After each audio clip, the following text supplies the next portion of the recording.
Student अस्सलाम वालेकुम। तो आज हम पढ़ेंगे basic concept of electrovalency and covalency. Electrovalency और कोवैलेंसी में डिफरेंस क्या होता है, इनका कॉन्सेप्ट क्या है केमिस्ट्री में, और किस तरीके से हम इलेक्ट्रोवैलेंट और जो कोवैलेंट बॉन्ड होते हैं उसमें किस तरीके से हम इनको यूज़ करते हैं। ठीक है, तो सबसे पहले देखें कि हमें समझना चाहिए कि इलेक्ट्रोवैलेंसी कोवैलेंसी। सबसे पहले इसमें एक वर्ड आता है जो कॉमन है, वो है वैलेंसी। वैलेंसी क्या होती है, वैलेंसी की डेफिनेशन क्या है, वैलेंसी का कॉन्सेप्ट क्या है। हम प्रीवियस में एक और वीडियो बना चुके हैं जो जस्ट वैलेंसी पे, वो 20 मिनट का वीडियो है। अगर वो आप देखेंगे तो आपके कॉन्सेप्ट भी उससे भी क्लियर हो जाएंगे। यहाँ पे देखें वैलेंसी हम किसको कहते हैं। वैलेंसी की डेफिनेशन है the combining capacity of an element with an other element is called valency. ऐसी मतलब कि किसी भी एलिमेंट्स में कैपेसिटी हो कि वो किसी दूसरे एलिमेंट के साथ कंबाइन हो सके, उसी को हम क्या कहते हैं, वैलेंसी कहते हैं। और वैलेंसी के तौर पे, वैलेंसी के हिसाब से कोई भी एलिमेंट किसी दूसरे एलिमेंट के साथ कंबाइन होता है। ठीक है, फॉर एग्जांपल यहाँ पे अगर मैं कॉन्सेप्ट के हिसाब से आपको समझाना चाहूँ तो अगर मैं आपसे पूछूं कि सोडियम का जो एटॉमिक नंबर है वो कितना है, तो आप बताएंगे सर इसका 11 एटॉमिक नंबर है। ठीक है, अगर मैं आपसे पूछूं कि सोडियम की इलेक्ट्रॉनिक कॉन्फ़िगरेशन क्या है, तो आप क्या बताएंगे सर इसकी फर्स्ट शेल में 2 इलेक्ट्रॉन, सेकंड शेल में 8 इलेक्ट्रॉन, उसके बाद 1 इलेक्ट्रॉन होता है लास्ट शेल में। अब मैं आपसे पूछूं कि क्या ये सोडियम यहाँ पे स्टेबल है, क्या ये किसी एलिमेंट के साथ रिएक्ट होता है, मतलब कि रिएक्शन करता है, तो आप कहेंगे सर ये यहाँ पे स्टेबल नहीं है। ये यहाँ पे स्टेबल क्यों नहीं है, इसका रीज़न हमारे पास होता है कि स्टेबल होने का ऑक्टेट रूल। ऑक्टेट रूल क्या होता है, तो आप बताएंगे सर ऑक्टेट रूल उसको कहते हैं जिसके लास्ट वैलेंस शेल में इलेक्ट्रॉन्स 8 होने चाहिए, उसी को हम क्या कहते हैं, ऑक्टेट रूल कहते हैं। ठीक है, तो इसके लास्ट वैलेंस शेल में इलेक्ट्रॉन्स 1 है। तो अब हम क्या कर सकते हैं, तो यहाँ पे मैं अगर आपसे पूछूं क्या कर सकते हैं, तो आप कहेंगे सर हम अगर यहाँ पे 7 इलेक्ट्रॉन्स इसमें ऐड करेंगे तो ये इसका जो लास्ट वैलेंस शेल इलेक्ट्रॉन्स 8 है वो पूरे हो जाएंगे। इसके हिसाब से एक और हमारे पास है कि अगर हम ये इलेक्ट्रॉन्स इस शेल से निकाल दें तो हमारे पास 8 इलेक्ट्रॉन हो सकते हैं, उसके बाद ये स्टेबल हो जाएगा। ठीक है, उसके बाद हमारे पास है क्लोरीन। क्लोरीन की इलेक्ट्रॉनिक कॉन्फ़िगरेशन क्या होती है, उसकी क्या होती है 2, उसके बाद 8, उसके बाद 2, उसके बाद 7। ठीक है, अब यहाँ पे देखें कि हमारे पास 7 इलेक्ट्रॉनिक कॉन्फ़िगरेशन है। तो मैं आपसे पूछूं क्या ये भी स्टेबल है, तो आप कहेंगे सर ये भी स्टेबल नहीं है, क्योंकि तो इसके लास्ट वैलेंस शेल में कितने इलेक्ट्रॉन्स हैं, 7 इलेक्ट्रॉन्स, तो इसको भी एक और इलेक्ट्रॉन चाहिए। मतलब कि यहाँ पे हमें ये कॉन्सेप्ट मिला कि अगर ये सोडियम ये एक इलेक्ट्रॉन, या मतलब कि ये एक इलेक्ट्रॉन इसको क्लोरीन को दे दे तो इसकी जो वैलेंसी है वो पूरी हो जाएगी। मतलब कि सोडियम की वैलेंसी टोटल कितनी है, 1 है। और क्लोरीन अगर किसी दूसरे एलिमेंट से 1 इलेक्ट्रॉन्स ले तो इसकी भी क्या हो जाएगा, ऑक्टेट पूरा हो जाएगा, इसके भी लास्ट 8 इलेक्ट्रॉन्स हो जाएंगे। मतलब क्लोरीन की भी वैलेंसी कितनी है, 1 है। इसकी भी कैपेसिटी 1, इसकी भी कैपेसिटी 1। लेकिन एक और कॉन्सेप्ट आता है कि किसी कोई एलिमेंट लॉस इलेक्ट्रॉन करता है, कोई इलेक्ट्रॉन से गेन करता है। ठीक है, ये हमें वैलेंसी का यहाँ पे कॉन्सेप्ट मिला। अब हम चलते हैं कि इलेक्ट्रोवैलेंसी और कोवैलेंसी, कोवैलेंसी और इलेक्ट्रोवैलेंसी में डिफरेंस क्या है। तो सबसे पहले इलेक्ट्रोवैलेंसी देखें, capacity of an element to form electrovalent और आयोनिक बॉन्ड। ठीक है, किसी भी एलिमेंट में ऐसी कैपेसिटी हो कि वो इलेक्ट्रोवैलेंट बॉन्ड बना सके, या आयोनिक इलेक्ट्रोवैलेंट सेम होता है। ठीक है, वो बॉन्ड बना सके, उसी को हम क्या कहते हैं, इलेक्ट्रोवैलेंसी कहते हैं। ठीक है, इसकी एक और यहाँ पे डेफिनेशन है कि अगर कोई भी इलेक्ट्रॉन्स बना रहा है तो आयोनिक की डेफिनेशन हमें क्या मिलती है, ट्रांसफरिंग ऑफ इलेक्ट्रॉन। मतलब कि एक एलिमेंट क्या करेगा, लॉस करेगा इलेक्ट्रॉन, दूसरा एलिमेंट क्या करेगा, गेन करेगा, उसी को हम क्या कहते हैं, आयोनिक बॉन्ड कहते हैं। ठीक है, तो यहाँ पे डेफिनेशन देखें, तो यहाँ पे डेफिनेशन देखें कि if an element combine by loss और gain of electron to form ionic compound then the valency is known as electrovalency. किसी भी एलिमेंट में, किसी भी चीज में ऐसी इलेक्ट्रोवैलेंसी हो कि वो गेन और लॉस करके, इलेक्ट्रॉन लॉस करके वो आयोनिक बॉन्ड बनाए, उसी को हम क्या कहते हैं, इलेक्ट्रोवैलेंसी कहते हैं। ठीक है, इसका कॉन्सेप्ट हम देखते हैं, इसका कॉन्सेप्ट किस तरीके से हम समझ सकते हैं। इसका कॉन्सेप्ट हम समझते हैं एग्जांपल के साथ। यहाँ पे देखें हमारे पास क्या है कि सोडियम है, सोडियम के ये हमारे पास कितने शेल होते हैं, इसके 3 शेल होते हैं, ठीक है। तो यहाँ पे देखें दूसरा हमारे पास एलिमेंट है क्लोरीन, क्लोरीन के पास भी कितने शेल्स हैं, 3 शेल्स इसके पास भी हैं, ठीक है। अब यहाँ पे बात आती है कि सोडियम के फर्स्ट शेल में 2 इलेक्ट्रॉन्स हो गए और सेकंड शेल में कितने इलेक्ट्रॉन्स होते हैं, 8 इलेक्ट्रॉन्स होते हैं, ठीक है। और इसमें कितने होते हैं, 1 इलेक्ट्रॉन्स होता है। और इसके बाद इसमें कितने 2 इलेक्ट्रॉन्स हो गए और लास्ट शेल में कितने इलेक्ट्रॉन, सेकंड में 8 इलेक्ट्रॉन्स होते हैं। और इसमें कितने इलेक्ट्रॉन्स होते हैं, 7 इलेक्ट्रॉन्स होते हैं, ठीक है। अब यहाँ पे गौर करें कि हमने पहले ही पढ़ चुके हैं, ठीक है, कि इसको 1 इलेक्ट्रॉन चाहिए, फिर इसका ऑक्टेट जो है वो कंप्लीट हो जाएगा। इसको 1 इलेक्ट्रॉन लॉस करके ये अपना ऑक्टेट पूरा कर सकता है।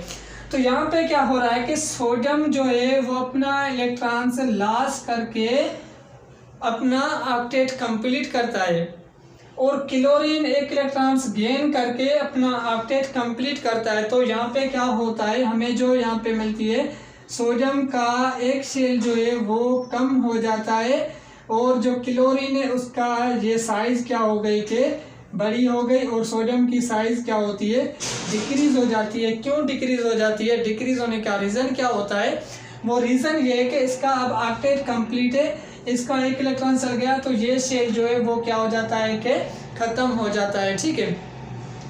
अब यहाँ पे कॉन्सेप्ट तो हमें मिला कि इलेक्ट्रोवैलेंसी या तो नेगेटिव होती है, इलेक्ट्रोवैलेंसी पॉजिटिव होती है। 2 किस्म की इलेक्ट्रोवैलेंसी होती है, एक नेगेटिव और दूसरी हमारे पास होती है पॉजिटिव।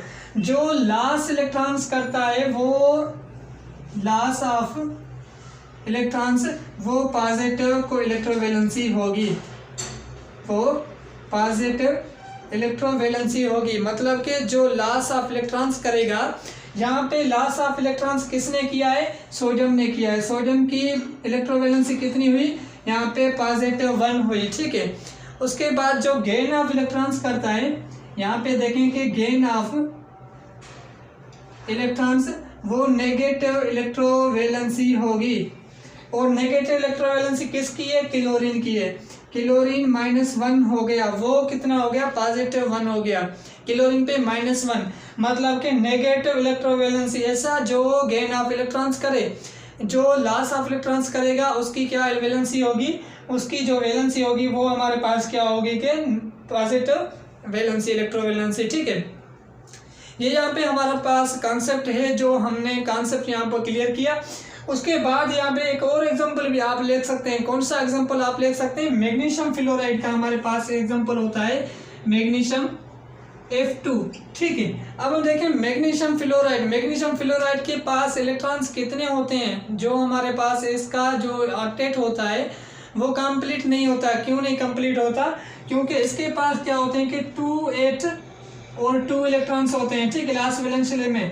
और फ्लोरीन के पास कितने होते हैं, 2, 8, 7 होते हैं। मतलब कि मैग्नीशियम 2 इलेक्ट्रॉन किसी दूसरे एलिमेंट्स को देगा तो इसका ऑक्टेट कंप्लीट होगा। फ्लोरीन 1 इलेक्ट्रॉन किससे लेगा तो उसका ऑक्टेट कंप्लीट होगा। तो यहाँ पे क्या होता है कि ये हमारे पास मैग्नीशियम है, ठीक है, 1 इलेक्ट्रॉन फ्लोरीन को देता है, इसको दूसरा इलेक्ट्रॉन दूसरे फ्लोरीन को देता है, तो इनके बीच में मैग्नीशियम फ्लोराइड का बॉन्ड बन जाता है, जिससे मैग्नीशियम पे कितनी चार्ज आती है, 2 पॉजिटिव चार्ज आती है, जिसको हम कहते हैं 2 इलेक्ट्रोवैलेंसी पॉजिटिव। और फ्लोरीन पे कितनी चार्ज आ जाती है, 1 नेगेटिव चार्ज आती है, जिसको हम कहते हैं कि negative valency of fluoride. Fluorine पे एक एलिमेंट पे 1 इलेक्ट्रॉन, दूसरे एलिमेंट को 1 इलेक्ट्रॉन दिया तो इसकी ये हो गया, ठीक है।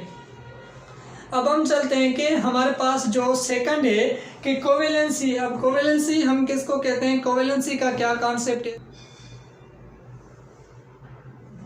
अब हमारे पास सेकंड कॉन्सेप्ट आता है कि कोवैलेंसी। इलेक्ट्रोवैलेंसी को हमने समझा कि किसी भी एलिमेंट में ऐसी कैपेसिटी हो कि वो इलेक्ट्रोवैलेंट और कोवैलेंट बॉन्ड बनाए, तो उसी को हम क्या कहते हैं, इलेक्ट्रोवैलेंसी। अब हमारे पास एक कोवैलेंसी की जो डेफिनेशन है, कोवैलेंसी के जो कॉन्सेप्ट है वो हम एग्जांपल के साथ समझेंगे कि किस तरीके से हम इसका कॉन्सेप्ट अपने माइंड में बना सकें, ठीक है। तो यहाँ पे देखेंगे हमारे पास एक कोवेलेंसी। अब ये कोवेलेंसी का जो कॉन्सेप्ट होता है कि capacity of an element to form covalent bond, किसी भी एलिमेंट में, किसी भी जो हमारे पास एलिमेंट्स होते हैं उसमें ऐसी कैपेसिटी हो कि वो कोवेलेंट बॉन्ड बना सके, उसी को हम क्या कहते हैं, कोवेलेंसी कहते हैं। ठीक है, इसकी एक और डेफिनेशन देखिए, कोवेलेंट बॉन्ड तो बन रहा है लेकिन वो कोवेलेंट बॉन्ड किस तरीके से बनता है, किसकी एक और डेफिनेशन यहाँ पे देखें कि इफ एन एलिमेंट, कोई भी अगर एलिमेंट है वो कंबाइन हो रहा है by the sharing of electron to form covalent bond is known as covalency. अब यहाँ पे देखें कोवेलेंट कंपाउंड का जो कोवेलेंट बॉन्ड्स होते हैं उनका हमें कॉन्सेप्ट क्लियर है कि हमने प्रीवियस में भी वीडियो बनाया उसका कोवेलेंट बॉन्ड का, कि कोवेलेंट बॉन्ड किस तरीके से बनते हैं कि म्यूचुअल शेयरिंग होती है उनके बीच में। वो म्यूचुअल शेयरिंग किस वजह से होती है, वो इस वैलेंसी से हो जाती है, जिसको हम क्या कहते हैं, कोवेलेंसी कहते हैं। ठीक है, कि किसी भी एलिमेंट में ऐसी कैपेसिटी हो कि वो म्यूचुअल शेयरिंग करके कोवेलेंट बॉन्ड बनाए, उसी को हम क्या कहते हैं, इज नोन एज कोवेलेंसी। ठीक है, यहाँ पे देखेंगे हमारे पास क्या होता है कि हाइड्रोजन है। ठीक है, हाइड्रोजन एटम में क्या होते हैं कि इसके शेल में 1 इलेक्ट्रॉन्स होता है और दूसरा हमारे पास ऑक्सीजन है। ठीक है, यहाँ पे देखें ऑक्सीजन के शेल में इलेक्ट्रॉन्स कितने होते हैं, 6 होते हैं।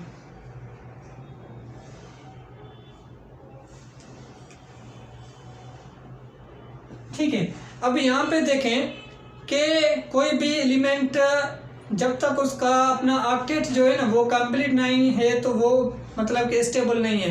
किसी भी एलिमेंट्स का अपना ऑक्टेट कंप्लीट नहीं है, उसके लास्ट वैलेंस शेल में इलेक्ट्रॉन्स 8 नहीं है तो वो मतलब कि स्टेबल नहीं है। वो अपने 8 इलेक्ट्रॉन्स कंप्लीट करेगा, फिर वो किसी भी तरीके से कर सकता है, लॉस करके, गेन करके या शेयरिंग करके। अब यहाँ पे क्या है, किसके साथ 2 इलेक्ट्रॉन्स मतलब किसके साथ एक है, मतलब कि ये अपना डुप्लेट पूरा करना चाहेगा। डुप्लेट हम किसको कहते हैं, जिसके शेल में 2 इलेक्ट्रॉन्स होने चाहिए। तो इसको भी 1 इलेक्ट्रॉन चाहिए, इसको भी 2 इलेक्ट्रॉन्स चाहिए, फिर इनका क्या हो जाएगा, कॉन्सेप्ट जो है ऑक्टेट का वो कंप्लीट हो जाएगा और ये स्टेबल हो जाएंगे।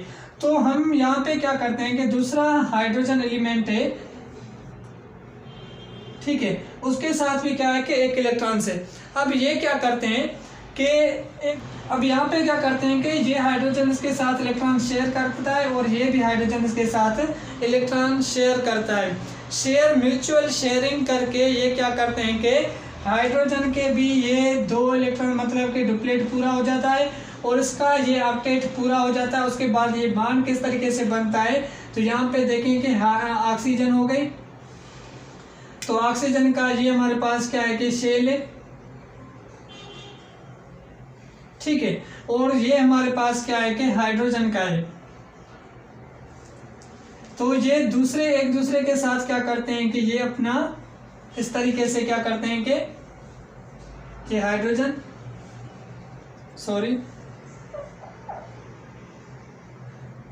ठीक है, तो इनका जो है वो क्या हो जाता है कि ऑक्सीजन का ऑक्टेट पूरा हो जाता है और हाइड्रोजन का क्या होता है कि अपना डुप्लेट पूरा हो जाता है।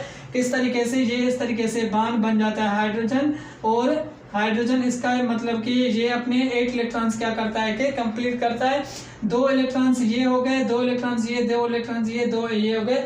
इसका ऑक्टेट जो है वो क्या हो जाता है कि कंप्लीट हो जाता है। इस तरीके से इनकी जो वैलेंसी होती है वो क्या होती है, कंप्लीट होती है।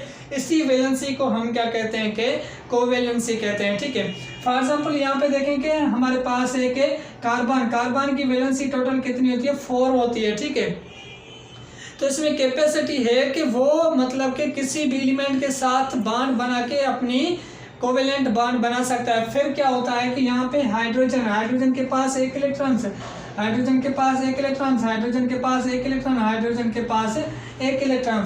तो ये क्या करते हैं कि एक दूसरे के साथ म्यूचुअल शेयरिंग करते हैं। म्यूचुअल शेयरिंग करने के बाद ये एक दूसरे के साथ बॉन्ड बनाते हैं, जिसको हम क्या कहते हैं, कोवेलेंट बॉन्ड कहते हैं। और इसी को हम क्या कहते हैं, मीथेन कहते हैं। और मीथेन में कौन सा बॉन्ड बनता है, कोवेलेंट बॉन्ड बनता है। और यहाँ पे क्या होता है कि कार्बन की वैलेंसी 4 होती है और हाइड्रोजन की वैलेंसी 1 होती है। और यहाँ पे क्या होता है कि हाइड्रोजन की वैलेंसी 1 होती है, ऑक्सीजन की वैलेंसी 2 होती है। जिस तरीके से पहले क्या हो रहा था कि नेगेटिव वैलेंसी और पॉजिटिव वैलेंसी, यहाँ पे ऐसा कोई कंसेप्ट नहीं होता। यहाँ पे जस्ट क्या होती है कि वैलेंसी बनती है, म्यूचुअल शेयरिंग करके एलिमेंट एक दूसरे के साथ बॉन्ड बनाते हैं और इसी वैलेंसी को हम क्या कहते हैं, कोवैलेंसी कहते हैं। ठीक है, इलेक्ट्रोवैलेंसी कौन सी होती है, जो आयोनिक पार्ट्स बनते हैं। जो कोवैलेंसी होती है वो कौन सी होती है, जो कोवैलेंट बॉन्ड बनते हैं एक दूसरे के साथ म्यूचुअल शेयरिंग करके, इसी को हम क्या कहते हैं, कोवैलेंसी। और यहाँ पे कोवैलेंसी का कॉन्सेप्ट हुआ क्लियर। इंशाल्लाह हम नेक्स्ट लेक्चर में मिलते हैं, जिसमें हम एक और लेक्चर्स बनाएंगे जो हमारे पास मेटालिक बॉन्ड्स हो गए, हाइड्रोजन बॉन्ड्स हो गए, जो भी मतलब कि हमारे लेक्चर रहते हैं केमिकल बॉन्ड में से। थैंक यू, अल्लाह हाफिज़। अगर आपने हमारे चैनल को सब्सक्राइब नहीं